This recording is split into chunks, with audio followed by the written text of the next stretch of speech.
Si vous désirez, dans cette semaine du 26 novembre, dernière semaine de novembre, trader des paires comme USDJPY, que nous appelons UJ, EURUSD, la paire la plus tradée au monde, cela va sans dire, GBP USD, AUD USD, ne ratez sous aucun prétexte cette vidéo. Suivez-la jusqu'à la fin parce que tout au long de cette vidéo, nous allons analyser les paires, détecter les niveaux clés et voir dans quelle direction potentiellement ces quatre paires vont aller. Allons-y.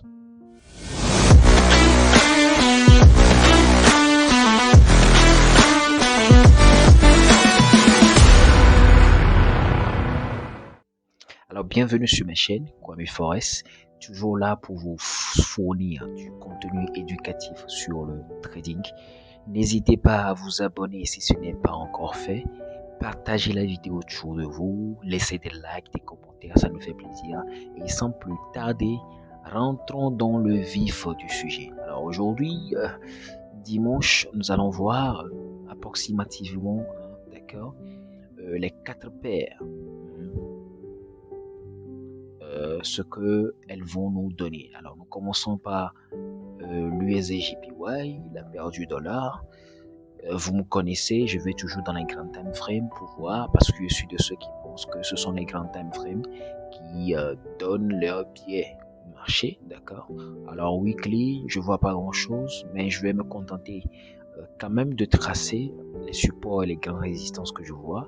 Alors cette résistance là, je l'ai tracée, d'accord, et nous voyons, d'accord, que la semaine dernière, le prix nous a donné une belle bougie de doji, ce qui montre que le marché est en train de tâtonner, d'accord? Le marché est en train de tâtonner pour voir si elle va continuer en buy ou bien en sell. Donc voilà tout ce que nous pouvons faire en weekly sur UJ, d'accord? Nous allons aller en daily. Et qu'est-ce que nous voyons en daily? Nous voyons que nous pouvons potentiellement affiner, d'accord, notre zone de résistance là-bas, d'accord?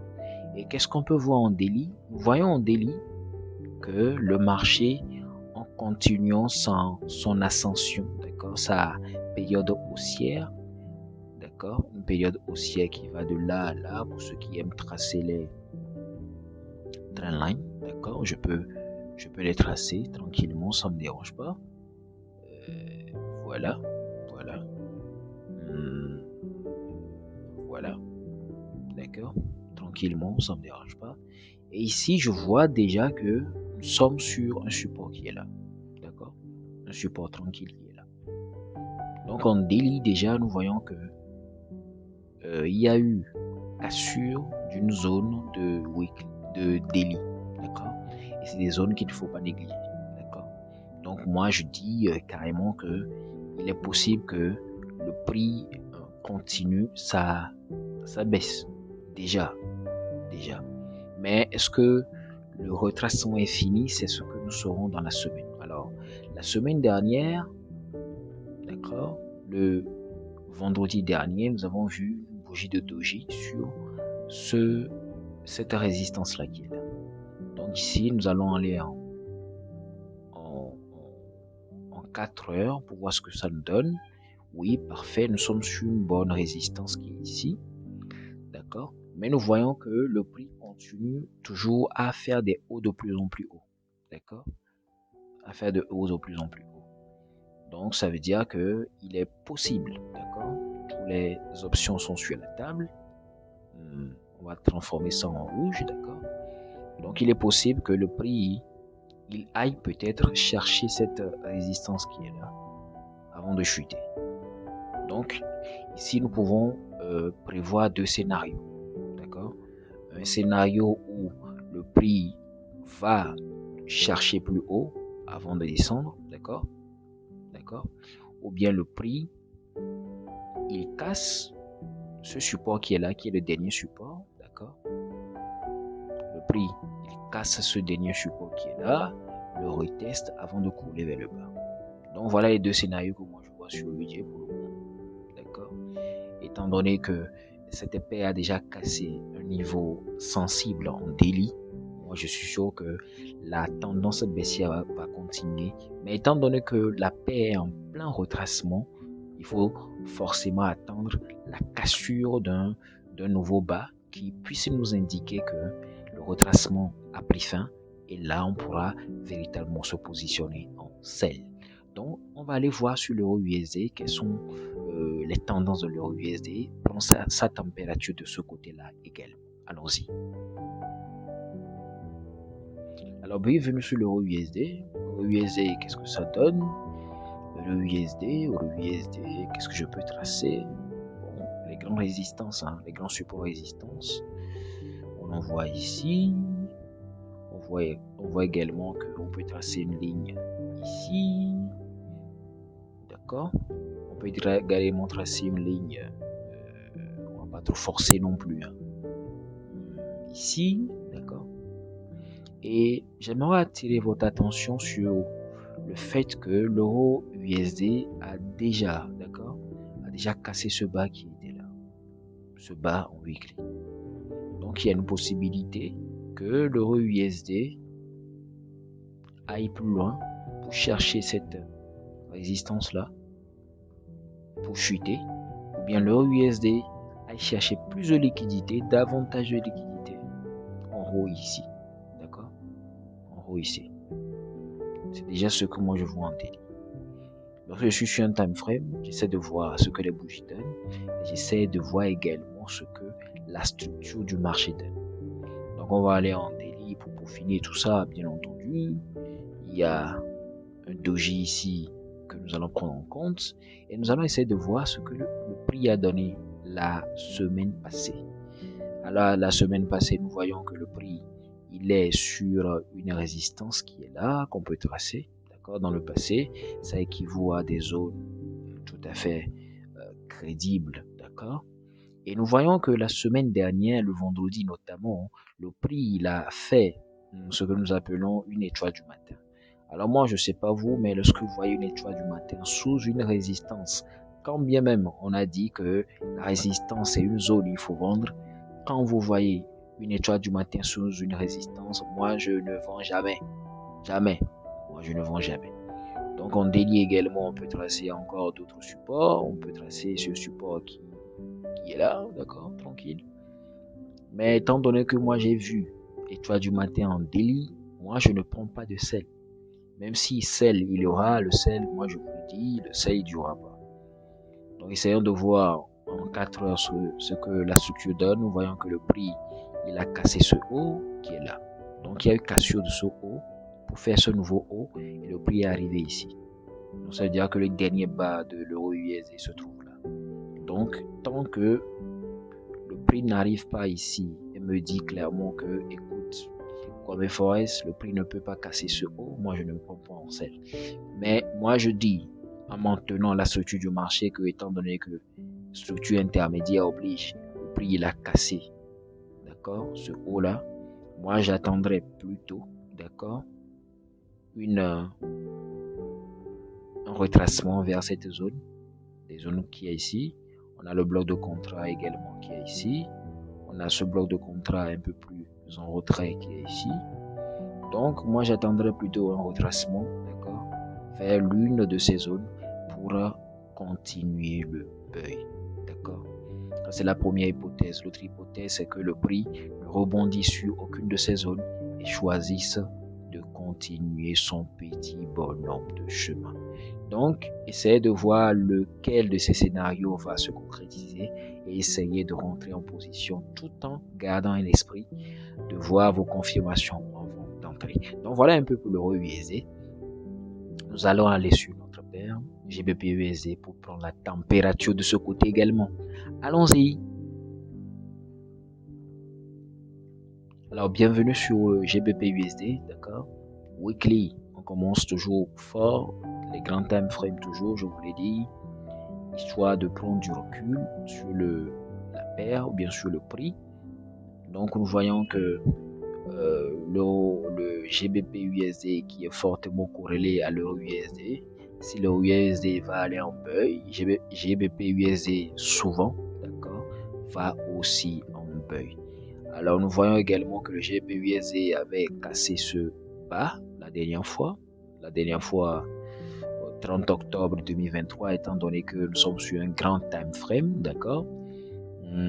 Donc il y a une possibilité également, comme pour l'euro, que le GBP/USD aille chercher la liquidité qui se trouve sur son dernier haut et vienne encore couler vers le bas. Donc nous avons le haut et nous avons le bas, d'accord. Donc c'est tout ce qu'on peut tracer pour l'euro. Donc le dernier haut, le dernier bas. Théorie de dos simple, il ne faut pas se prendre la tête. Maintenant, en daily, qu'est-ce qu'on peut voir? On peut tracer ces petites zones-là, support résistance également. Est-ce qu'on peut déterminer des blocs de contrat? Alors je rappelle que le GBP/USD a fait exactement la même chose que l'euro en nous donnant une étoile du matin sous une résistance. Alors vous me connaissez, je vous l'ai déjà dit, quand cette configuration intervient, moi je ne prends pas de sell. Même si je prends un sell, ce sell-là ne va pas durer.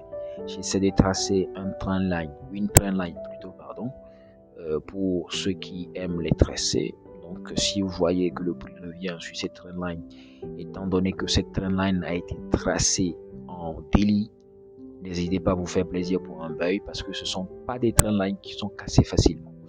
Donc voilà ce que on peut voir, d'accord, en daily. On a toujours le haut, d'accord, et on a toujours le bas. Donc voilà les deux grandes articulations de la paire sur un grand time frame. Donc allons en 4 heures pour voir ce que ça donne. En 4 heures, qu'est-ce que nous voyons? Nous avons un ancien haut qui a été cassé, d'accord, la semaine dernière. Le prix, il a été encore offert un autre haut, d'accord, qui a été cassé à la faveur du Black Friday. Donc le prix, il est sur un haut. Maintenant, la question qui s'oppose, c'est que est-ce que le prix, il va retracer? Parce que nous avons un excellent bloc de contrat ici, où les investisseurs ou bien les big boys peuvent être tentés de faire chuter le prix pour pouvoir se positionner ou bien renforcer leur position de buy. Et nous pouvons également tracer une autre trendline. Voilà, super. Voilà, très clean, qui a joint ces deux grands creux, d'accord, des bas notamment, voilà. Donc moi je suis tout excité, vous n'avez pas idée. Si le prix il revient sur cette trendline qui sert encore de fixer un bloc de contrat, moi je n'hésiterai pas à me positionner en buy, d'accord, tranquillement, les yeux fermés. Ça c'est du price action, tout ce qu'il y a de basique, d'accord. On est en 4 heures, moi j'aime bien rester en 4 heures pour éviter le bruit du marché. C'est lorsque je veux me positionner que je vais dans les time frames les plus inférieurs. Donc ici 4 heures, est-ce qu'on peut tracer d'autres supports résistance? Oui, il y a ces zones là, d'accord. Donc buy ici. Donc il est aussi tout à fait possible, comme l'a montré EUSD, que le prix il ne fasse pas de retracement, que le prix continue plutôt de faire des hauts de plus en plus hauts, etc. Donc ne rentrez que lorsque vous verrez bien entendu vos confirmations. Donc voilà tout ce qu'il faut dire sur Euro USD, GBP USD. Donc nous allons aborder la dernière paire que nous appelons AUD USD. À tout à l'heure. Donc bienvenue sur l'AUD USD, l'une des paires que j'affectionne aussi également beaucoup, la paire australienne par excellence. Donc on essaie de voir en weekly ce que le prix il a fait, la structure. On voit que le prix il a cassé ce bas pour aller faire ce bas là, d'accord. Donc il a rebondi ensuite. Sûrement que le prix il a atteint un niveau clé, d'accord, pour pouvoir rebondir par la suite. Mais le prix il n'a pas été en mesure de casser ce haut, d'accord. Le dernier haut qui a fait ce dernier bas. Donc le dernier haut étant ici, d'accord, est-ce que ce haut là va nous faire notre bas? Donc ça c'est des prévisions qu'il faut garder pour le très long terme, étant donné que nous sommes en daily. Nous, ce qui nous préoccupe, c'est de savoir si la semaine prochaine on peut se positionner en buy et en sell. Moi je profite déjà, je trace que ce que je vois, Et l'astuce que je vais vous donner, c'est qu'en matière de support à résistance ou bien de structure du marché, ne tracez que ce qui est le plus visible. C'est-à-dire que votre grand-mère également doit être en mesure de voir ce que vous avez vu. Si vous allez vous forcer pour voir quelque chose, c'est que ça n'en vaut pas la peine. On n'est pas seul sur le marché du Forex, donc ne tracez que ce que tout le monde voit. Et si tout le monde voit une zone, si tout le monde voit une trendline, si tout le monde voit un support résistance, eh bien, c'est que forcément il y a de grandes chances que tout le monde achète, d'accord? Bien tout le monde vende sur ces zones-là. Donc moi je profite pour tracer mes zones, support, résistance, support, oblique, tranquillement. On a ces zones-là.